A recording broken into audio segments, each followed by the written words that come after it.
সিয়ামের মাস, কিয়ামের মাস, বন্দেগীর মাস, ইবাদতের মাস, আল্লাহ থেকে নেওয়ার মাস।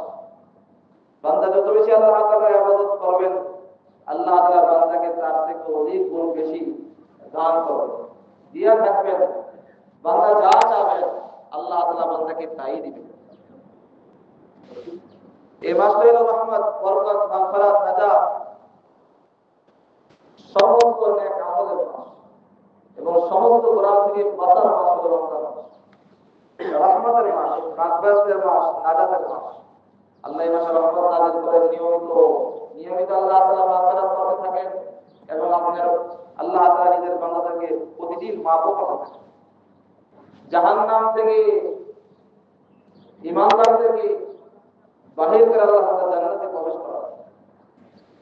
রমজান মাসের প্রত্যেকটা মুহূর্ত, প্রতিটা মিনিট, টাইম, সময় একটা ঈমানদার মুসলমানের জন্য অত্যন্ত গুরুত্বপূর্ণ। যিনি আল্লাহ তাআলার ইবাদত করেন, যিনি নাকি ইসলামকে নিজের জীবনে ধারণ করছেন, যে কালিমা লা ইলাহা ইল্লাল্লাহ পড়ছেন, যে আল্লাহ তাআলা কোনো মাবুদ নাই, হযরত মুহাম্মদ সাল্লাল্লাহু আলাইহি ওয়াসাল্লাম রাসূল, তার জন্য রমজান মাসটা অত্যন্ত গুরুত্বপূর্ণ। সে তার একটা মিনিটও অযথা নষ্ট করবে না, ব্যয় করবে না, খরচ করবে না। প্রত্যেকটা মিনিট, মুহূর্তকে সে আল্লাহ তাআলার বন্দেগীর মধ্যে লাগাইবে, যেরকম বিশ্বনবী সাল্লাল্লাহু আলাইহি ওয়াসাল্লাম লাগাইছেন, যেরকম সাহাবায়ে কেরাম ইবাদতের মাধ্যমে নিজের সময়কে অতিবাহিত করতেন, নিজেদের সময়কে। আল্লাহ তাআলা বলেন, ইয়া আইয়ুহান নাস উ'বুদু রাব্বাকুম আল্লাযী খালাকাকুম ওয়াল্লাযীনা মিন ক্বাবলিকুম লা'আল্লাকুম তাত্তাকুন। আল্লাহ তাআলা ঈমানদার মুসলমানদেরকে সাথে করে সমস্ত ইনসানদেরকে আল্লাহ বলেন, হে সকল, ইয়া আইয়ুহান নিসা, তোমরা তোমার ওই রবের ইবাদত করো যে মালিক, যে রব, যে আল্লাহ তোমাদেরকে এবং তোমাদের পূর্ববর্তী যত লোক ছিল তাদেরকে যিনি সৃষ্টি করতে পারেন। অর্থাৎ তোমরা তোমার রবের ইবাদত করো যাতে করে তোমরা তাকওয়া হইতে পারো, মুত্তাকি হইতে পারো, পরহেজগার হইতে পারো। মুত্তাকি হইতে গেলে, পরহেজগার হইতে চাইলে আল্লাহ তাআলার ইবাদত বন্দেগী মাধ্যমে মুত্তাকি হইতে হবে, পরহেজগার হইতে হবে। অন্যথায় পরহেজগার হওয়ার, মুত্তাকি হওয়ার কোনো রাস্তা নাই। তো ইবাদত আল্লাহ তাআলার হুকুম সর্বাবস্থায় পুরা করতে হবে। কখন আল্লাহ তাআলার কি হুকুম, কখন আল্লাহ তাআলার কি আদেশ, ওই আদেশ অনুযায়ী, ওই হুকুম অনুযায়ী আল্লাহ তাআলা ইবাদত করা হবে। আল্লাহ তাআলার ইবাদত করার জন্য বলা হবে। বর্তমানে ইবাদত হইল নামাজের সাথে সাথে, ঈমানের সাথে, পাঁচ ওয়াক্ত নামাজের সাথে প্রতিদিন নিয়মিত আল্লাহ তাআলার জন্য সিয়াম পালন করা, সিয়াম রাখা। এটা শুধু সারা বছরে একটা মাসের জন্য আল্লাহ তাআলা তার বান্দার জন্য ফরজ করতেন, যাতে করে বান্দাদের অন্য কোনো সময় কষ্ট না হয়। আর বান্দা যখন একটা মাস আল্লাহ তাআলা সিয়াম কিয়াম সাধনার মাধ্যমে আল্লাহ তাআলা নৈকট্য লাভ করবে, তখন আল্লাহ তাআলা বান্দার এই মেহনতের কারণে, বান্দার এই কুরবানির কারণে আল্লাহ তাআলা বান্দাকে জান্নাত দেন, আল্লাহ তাআলা বান্দাকে জান্নাতে পাঠাবেন। এইজন্য আল্লাহ তাআলা সিয়াম আর কিয়াম দুটোকে একসাথে রাখছেন। রমজান হলো ওই মাস, যে মাসকে আল্লাহ তাআলা, যে মাসে জান্নাতের দরজাগুলো আল্লাহ তাআলা খুলে দেন। রমজান হলো ওই মাস, যে মাসে আল্লাহ তাআলা জাহান্নামের দরজাগুলো বন্ধ করে দেন। রমজান হলো ওই মাস, যে মাসে শয়তানকে আল্লাহ তাআলা শিকল দ্বারা আবদ্ধ করে রাখেন। রমজান হলো রহমত, মাগফিরাত, নাজাতের মাস। এই মাসে বান্দা যা চাবেন আল্লাহ তাআলা তাই দিবেন। রমজান হলো দোয়া কবুলের মাস। রমজান হলো কোরআন নাযিলের মাস, যে মাসে আল্লাহ তাআলা মহাগ্রন্থ কোরআনুল কারীমকে নাযিল করেছেন। আখিরি নবী বিশ্বনবী সাল্লাল্লাহু আলাইহি ওয়াসাল্লাম বলেন, আজ থেকে 1000 বছর আগে মাহে রমজান মাসে আল্লাহ তাআলা পবিত্র কোরআনকে নাযিল করেন রমাদান মুবারক। আল্লাহ তাআলা বলেন, শাহরু রমাদান আল্লাযী উনজিলা ফীহিল কুরআন। রমজান হলো ওই মাস, যে মাসে আমি কোরআনকে নাযিল করছি মানুষের হেদায়েতের জন্য, হুদাল্লিন নাস, মানুষের হেদায়েতের জন্য, যাতে মানুষ ন্যায়, অন্যায়, হক বাতিলের পার্থক্য বলতে পারে, মানুষ নির্ধারণ করতে পারে। যখন তোমাদের সামনে ওই মাস আসবে, ফামান শাহিদা মিনকুম আশ-শাহরা ফালইয়াসুম, তখন তোমরা ওই মাসে রোজা রাখবে। অর্থাৎ রমজান রোজার মাসও কোরআন নাযিলের মাস। দোনো বরকত, দোনো রহমত আল্লাহ তাআলা আমাদের দিয়েছেন। এজন্য কাল কিয়ামতের ময়দানে যারা কোরআনকে নিজের জীবনে ধারণ করবেন, কোরআনকে পড়বেন,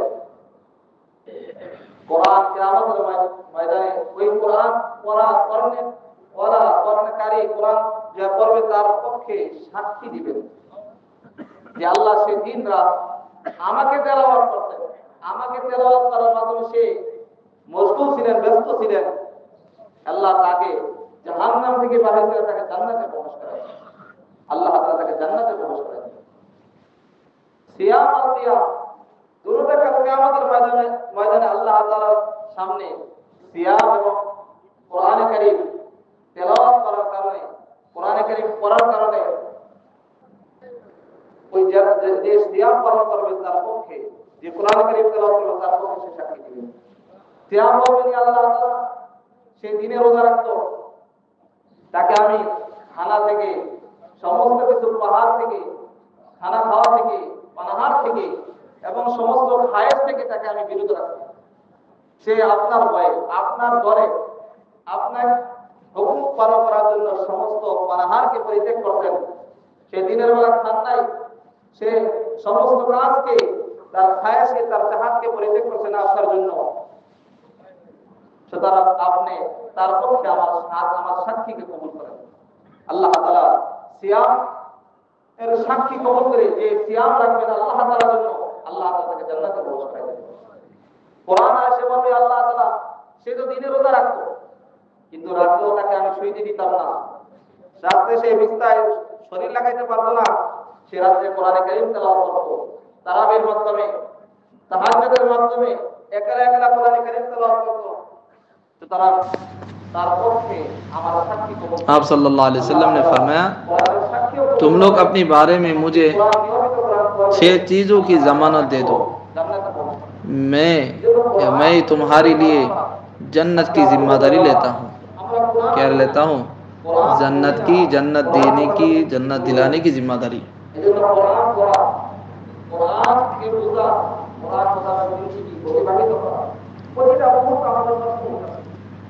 तो फिर आप सल्लल्लाहु अलैहि वसल्लम ने फरमाया, जब तुम में से कोई बोले तो झूठ ना बोलो, जब तुम में से कोई बोले तो झूठ ना बोले। इज़ा हद्दस अहदुकुम फला यकज़िब, जब तुम में से कोई बोले तो झूठ ना बोले। व इज़ा वादा फला युखलिफ, जब वादा करे तो वादा खिलाफी ना करे, किसी से वादा किया है तो वादा खिलाफी ना करे। व इज़ा तुमिना फला यखुन, जब किसी के पास अमानत रखी जाए तो खयानत ना करे। जब किसी के पास क्या रखा जाए, क्या रखी जाए? अमानत, तो क्या ना करे? खयानत ना करे। वअद्दु वगुद्दु अबसारकुम, और अपनी निगाह को नीचे रखो, अपनी निगाह को नीचे रखो।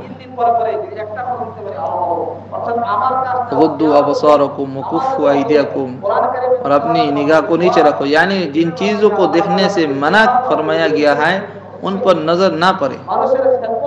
जिन चीज़ों को देखने मना फरमाया है उन पर नजर ना पड़े।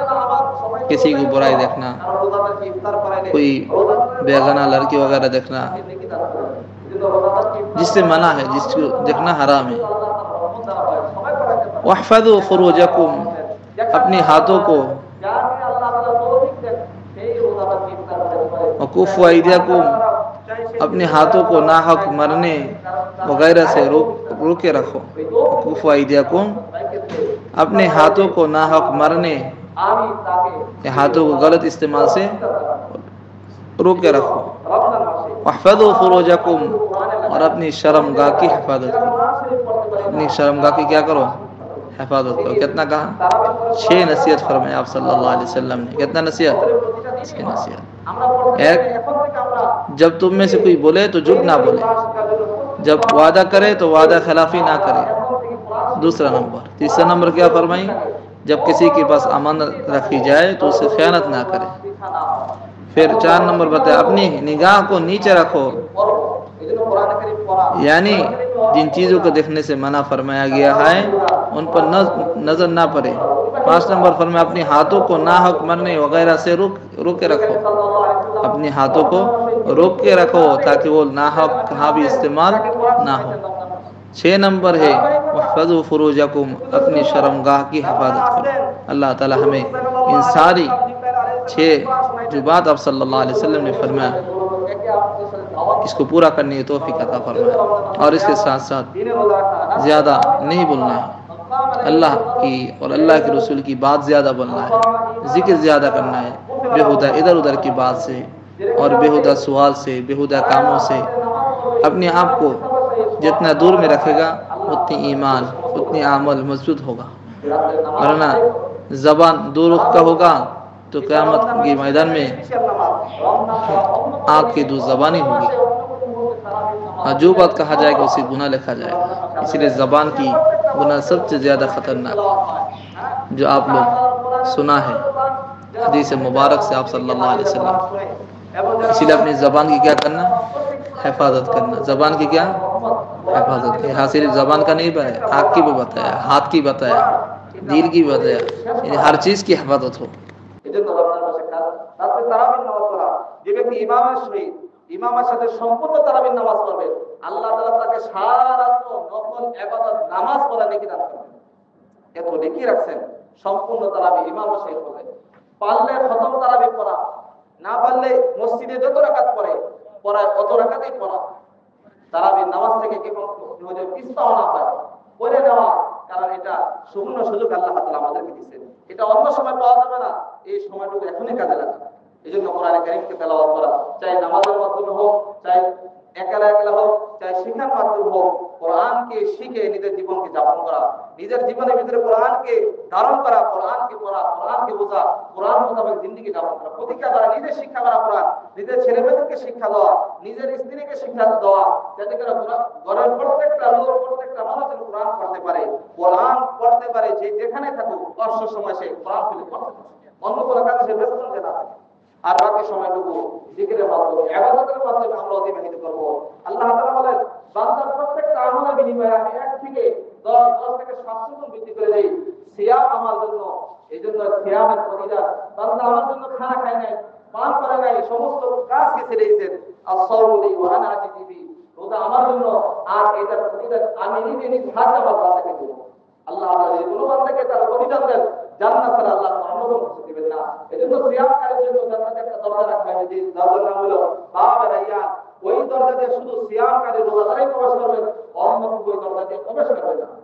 এজন্য রমজান মুবারক মাস, বরকতপূর্ণ মাস, ফজিলতপূর্ণ মাস, এই মাসে রোজা রেখে কিয়াম তারাবির নামাজ পড়ে আল্লাহ তাআলার ইবাদত বন্দেগীর মাধ্যমে জান্নাতের ওই দরজা বাব রাইয়ান, ওই দরজাকে আমরা হাসিল করি এবং আল্লাহ তাআলা যে ওয়াদা করেছেন আল্লাহ ওই ওয়াদাকে আমরা হাসিল করি। নিয়মিত ইফতারের আগ পর্যন্ত দোয়া কবুল হয়, প্রত্যেকটা ফরজ নামাজের পর দোয়া কবুল হয়, রাতে দোয়া কবুল হয়। আমরা রমজান মাসে নামাজের মাধ্যমে, কোরআন কারীমের মাধ্যমে, জিকির আজকারের মাধ্যমে, দোয়ার মাধ্যমে, ইস্তেগফারের মাধ্যমে, সদকা খায়রাতের মাধ্যমে, রোজাদারকে ইফতারের মাধ্যমে, নেক কাজের মাধ্যমে রমজানের প্রতিটা মুহূর্তকে আমরা অতিবাহিত করব। আল্লাহ তাআলা আমাদের তৌফিক দান করেন।